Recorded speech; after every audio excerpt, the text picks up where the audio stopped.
Salut, Patricia. Antoine. On aborde le sujet de l'entrevue. On revisite l'entrevue d'embauche aujourd'hui. C'est bon de le refaire une fois de temps en temps. Hein. Ça reste toujours un gros morceau. C'est une étape importante dans le processus. C'est une étape très importante. C'est un peu comme le premier rendez-vous. C'est ça qui peut déterminer la suite des choses. Donc, c'est ça. Alors, Marc-André faisait le même parallèle.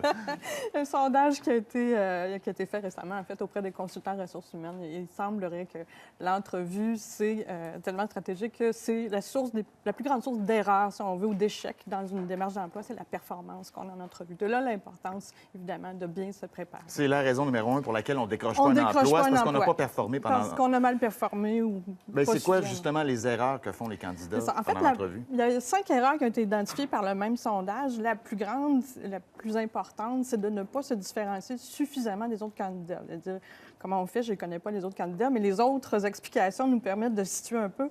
En fait, être incapable de faire des liens entre nos expériences passées et nos expertises, si on veut, et l'emploi lui-même désiré. Ça, c'est la seconde erreur qu'on voit le plus souvent. La troisième, c'est de ne pas montrer suffisamment d'intérêt ou d'enthousiasme pour le poste. Ça, bon, en rendez-vous, si on n'a pas l'air de s'intéresser à l'autre, c'est bien dommage, mais ça peut ne pas donner suite. Trop se concentrer sur ses propres intérêts et pas suffisamment sur ceux de l'entreprise ou de l'employeur, c'est une autre des raisons. Et il faut finalement croire qu'on peut passer une entrevue sans se préparer. Donc, il faut se préparer un peu comme un examen, demandait Marc-André plus tôt? En fait, pas tout à fait. Ce qu'il faut, c'est surtout bien se connaître, avoir fait le point par rapport à l'emploi qu'on postule. Parce qu'on s'en va vers un dialogue, vers un échange. Si on se met ça trop gros, qu'on dit un gros test, on ne va pas pour un procès. Là. Fait que on n'apprend pas des réponses par cœur. Non, pas du tout. Il faut que ça parte de soi. Donc, il faut se connaître suffisamment.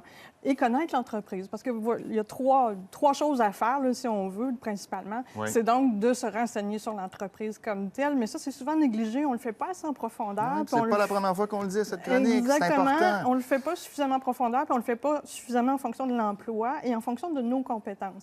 Donc, avant même qu'on nous appelle pour un emploi, dès qu'on a postulé, savoir est-ce que je comprends bien de quoi il s'agit et est-ce que je suis capable de relier mes compétences à cet emploi-là. Oui. Et j'ai fait ma recherche, je me suis renseignée le maximum possible. Quand le téléphone va sonner, s'il me reste des questions, je vais pouvoir les poser. Pour prendre le rendez-vous d'entrevue, je peux poser d'autres questions à ce moment-là, prendre quelques renseignements supplémentaires avant de me rendre en entrevue. Mais on peut tout faire ça avant même que le téléphone sonne. Oui. Et ensuite, l'autre chose, c'est d'essayer de développer une attitude de dialogue. Donc, d'y aller avec une espèce de détente. On est là aussi pour engager une conversation. On a aussi des questions à poser. Oui. On essaie d'apprendre à se connaître. Donc, sans prendre nécessairement tout le terrain ou le micro. Non. Mais on est présent, on n'est pas sur la défensive, on n'est pas... Bien, c'est ça. La première erreur, tu disais, les gens ne se distinguent pas par rapport aux autres. C'est peut-être parce qu'on joue safe, comme on dit. Oui. Puis à l'inverse, les gens qui ne se préparent pas, eux, abusent de confiance. Et les deux sont nuisibles. Les deux sont nuisibles, c'est ça. C'est de trouver un équilibre où on se sent bien avec... Plus notre compréhension, en fait, de la situation va être bonne, plus on va être... Les questions pièges, maintenant. Abordons-les. Il y a des questions pièges. On ne cherche pas nécessairement à piéger le candidat, mais qui sont... C'est ça, qui peuvent être déstabilisantes. Déstabilisantes. C'est ça. Encore une fois, comme tu l'as dit, c'est pas pour vous mettre en boîte, c'est vraiment parce qu'on veut apprendre à vous connaître. À partir du moment où on comprend ça, là, il faut partir de soi, puis il faut donner des réponses qui sont vraies, mais qui sont complètes et qui nous avantagent, c'est-à-dire qui nous permettent de nous présenter sous un jour qui est constructif. Oui, on peut en réviser quelques-unes, allons-y, on peut y aller. Bon, ça. Donc, qu'auriez-vous changé dans votre ancien poste, par exemple? Là, ça, si on veut savoir, dans le fond, si vous pouvez vous plaire dans le nouvel emploi, bien sûr, mais là, c'est de là, oui, ça vaut la peine d'expliquer ce qui vous déplaisait dans l'autre, mais comment vous pourriez composer ou améliorer ça, et ensuite de ça, des situations qui vous agaçaient, et éviter tout le blâme, de commencer à critiquer les anciens collègues, l'ancien patron. C'est ça. Là c'est quelque chose à avoir en tout temps, d'ailleurs, dans une entrevue. Ne pas commencer à blâmer les situations précédentes. Mm-hmm. Pourquoi vous cherchez un nouvel emploi? Ça se ressemble un peu, mais là, à ce moment-là, ça peut être que vous êtes déjà en emploi, vous en cherchez un autre. Alors, on peut vous demander, mais pourquoi tu cherches un nouvel emploi si tu en as déjà un? Là, c'est le temps de positionner ses attentes plus spécifiquement par rapport à l'emploi recherché. Oui.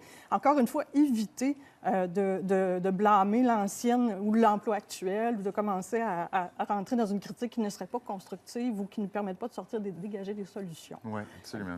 Donc, une autre question, pourquoi êtes-vous le candidat idéal? Bon. Là, c'est le temps de se mousser nos compétences.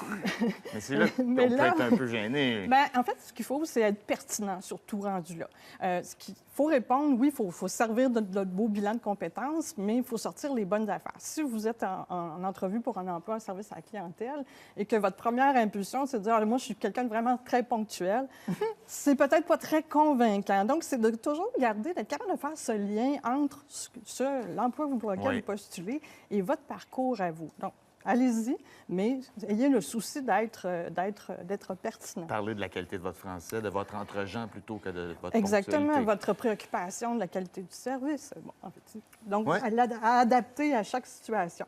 Quel est votre plus grand échec au travail? Bon, c'est toujours un peu dérangeant de se faire demander ça. Mais en fait, on ne veut pas savoir, c'est pas tellement l'histoire qu'on veut savoir, on veut savoir comment vous vous êtes dépatouillé, entre guillemets, avec ça. Comment vous avez composé avec cet échec-là, comment vous êtes sorti. Et encore une fois, ce qu'on cherche, c'est à comprendre comment vous êtes, qui vous êtes et comment vous vous débrouillez. Oui. Et évidemment, s'il y a un fit. Une autre aussi. Ça, c'est de savoir comment on s'est relevé. Oui, exactement. Que de savoir comment on est tombé. Donc, c'est une autre occasion de se mettre en valeur, au fond, avec toujours un restant constructif. Ma préférée, c'est quoi votre plus grand défaut? C'est insupportable. On dit tout qu'on est perfectionniste, puis on n'a pas de job. Non. Ben, c'est parce que, bon, là, il y a un cliché rattaché à ça. Là, en fait, il faut toujours partir de soi. Puis, au fond, l'employeur veut savoir, est-ce que vous êtes bien dans votre peau? Il cherche quelqu'un qui est à l'aise avec lui-même. Il ne cherche pas une personne parfaite, quelqu'un qui est à l'aise avec ses défauts, qui est à l'aise avec ses qualités aussi, donc qui est bien dans sa proximité. Et donc, d'être capable, d'abord de démontrer qu'on se connaît assez, qu'on a assez d'humilité et de transparence pour parler de ça, mais aussi comment on compose avec ce défaut-là. Comment on a mis en place des trucs pour contourner ou pour... Et là, encore une fois, on livre de l'information sur notre capacité d'adaptation, notre créativité et la connaissance qu'on a de soi. Et là, encore une fois, c'est une façon pour eux de se situer par rapport à vous, plus largement par rapport à l'environnement de l'entreprise, de la corporation comme telle. Oui. Et il y en a d'autres. Où vous voyez-vous dans 3 ou 5 ans? Pourquoi avez-vous quitté votre dernier emploi?